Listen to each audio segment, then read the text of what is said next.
গত কয়েকদিন আগে 27শে রজব চলে গেল। মিরাজুন নবী সম্পর্কে অনেক জায়গায় আলোচনা হয়েছে। মিরাজুন নবীর শিক্ষা, মিরাজুন নবীর তাৎপর্য, এর যা আমল, এটা কি জন্য আসলো, আমাদের এখান থেকে শিক্ষা নেওয়া দরকার আছে না? নাই, আছে। মিরাজুন নবী রসুল সাল্লাল্লাহু আলাইহি সাল্লাম, মিরাজুন নবী তার জীবদ্দশায়, তার জীবনের সব থেকে বড় মুজিজা হচ্ছে রসুলের মিরাজ। রসুলের কি মিরাজ? অন্যান্য নবীদের মিরাজ হয়েছিল, মুসা নবী মিরাজ করেছিল, অন্যান্য নবীরাও মিরাজ করেছে, কিন্তু আমাদের নবীর মিরাজ অন্যান্য নবীদের মিরাজের মতো নয়, একদম আলাদা এবং ভিন্ন। আল্লাহ পাক রব্বুল আলামিন তার হাবিবকে এতটাই ভালোবাসতেন, মহব্বত করতেন, সব থেকে বেশি আমাদের রসুলের গুরুত্ব, মর্যাদা সব থেকে বেশি।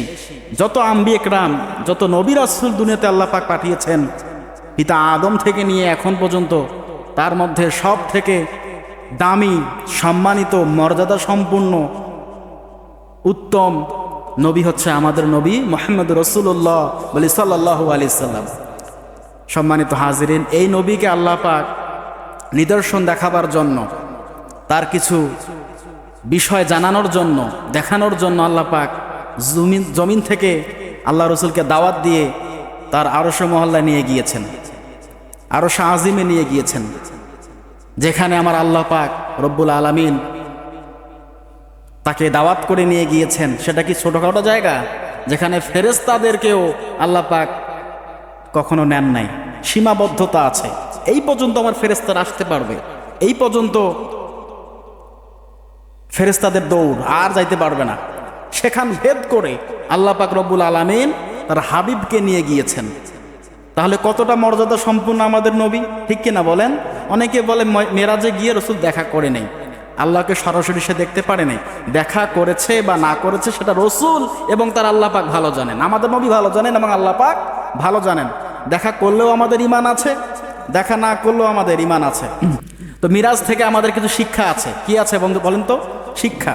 মিরাজের প্রায় 12 থেকে 14টা মূল নীতি মেরাজের শিক্ষা থেকে আমরা পাই। রসুল যে মেরাজ করে আসলেন, আল্লাহ পাকের সাথে সাক্ষাৎ করে আসলেন, মেহমান হিসেবে সেখানে গেলেন, এবং আমাদের জন্য তিনি কি নিয়ে আসলেন, এখান থেকে আমাদের শিক্ষাটা কি আমাদের জানা দরকার আছে না? নাই? আমরা সবই জানি, সবই বুঝি, আলহামদুলিল্লাহ, সব বিষয় আমাদের জানা আছে, কিন্তু আমরা অনেকেই এটা গুরুত্ব সহকারে দেখি না। আল্লাহ পাক রব্বুল আলামিন বলেন, সুবহানাল্লাযী ইয়াসরা বিআবদিহি লাইলাম মিনাল মাসজিদিল হারাম ইলাল মাসজিদিল আকসা। আল্লাহু আকবার। সূরা বানী ইসরাঈল 15 নম্বর পারা 17 নম্বর সূরার প্রথম নাম্বার উপর প্রথম নাম্বার আয়াতের প্রথম অংশটা তেলাওয়াত করলাম। আল্লাহ পাক বলেন, আমি পুত পবিত্র, আমি রব্বুল আলামিন আমার বান্দা মুহাম্মদুর রাসূলুল্লাহকে মসজিদুল হারাম থেকে মসজিদুল আকসায় গমন করিয়েছি, ভ্রমণ করিয়েছি। তার আশেপাশের পরিবেশটা ছিল বরকতময়। কিময়? বরকতময়। মসজিদুল হারাম থেকে, হেরেম শরীফ থেকে, হাজী সাহেবরা আছেন যারা মক্কায় হজ করতে গিয়েছেন, ওই হেরেম শরীফ থেকে আল্লাহ পাক তার বান্দাকে কোথায় নিলেন? মসজিদুল আকসায়, যেটা ফিলিস্তিনে অবস্থিত, জেরুজালেমে। সেখানে আল্লাহ পাক তার বান্দাকে নিলেন সামান্য একটা অল্প সময়ের মধ্যে, রাত্রিবেলা।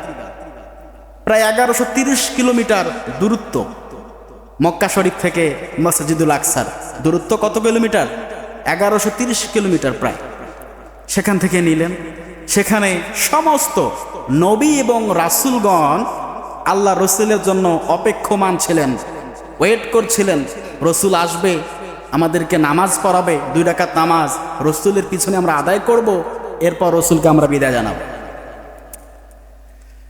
আল্লাহ পাক রব্বুল আলামিন এই যে ইসরা মানে ভ্রমণ করা, কি করা? ইসরা মানে ভ্রমণ করা। আল্লাহ পাক বলছেন, আমি ভ্রমণ করাবো আমার বন্ধুকে।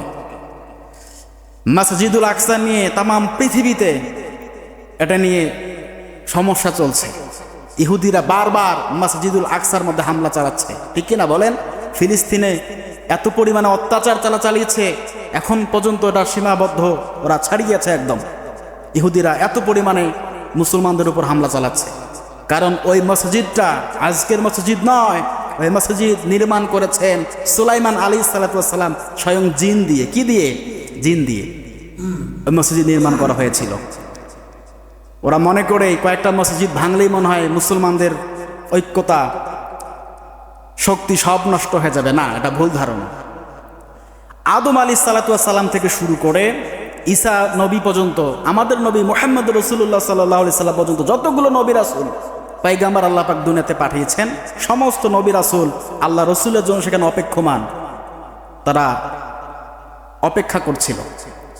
আল্লাহর নবী আসলেন, সমস্ত নবীকে পিছনে ইক্তাদা করার জন্য বলা হলো।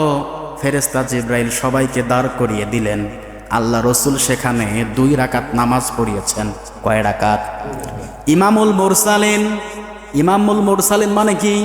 ইমামদেরও নেতা আমাদের নবী, নবীদেরও নবী আমাদের নবী মুহাম্মদ রাসূলুল্লাহ সাল্লাল্লাহু আলাইহি সাল্লাম। আমরা তো কপাল, ভাগ্যবান। আমরা জীবনে কি চাই? আমরা আল্লাহ পাককে পেয়েছি, আমরা রসুলের উম্মত হতে পেরেছি। সব থেকে বড় সৌভাগ্যবান আমরাই যে আমরা রসুলকে রসুল হিসেবে পেয়েছি, নবী হিসেবে পেয়েছি, এবং আল্লাহ পাকের গোলামি করার জন্যই আল্লাহ পাক আমাদেরকে দুনিয়াতে পাঠিয়েছেন। এর থেকে বড় সৌভাগ্যবান আর কি হতে পারে বলেন? সমস্ত নবী রাসূল আল্লাহ রসুলের পেছনে 2 রাকাত নামাজ আদায় করলেন।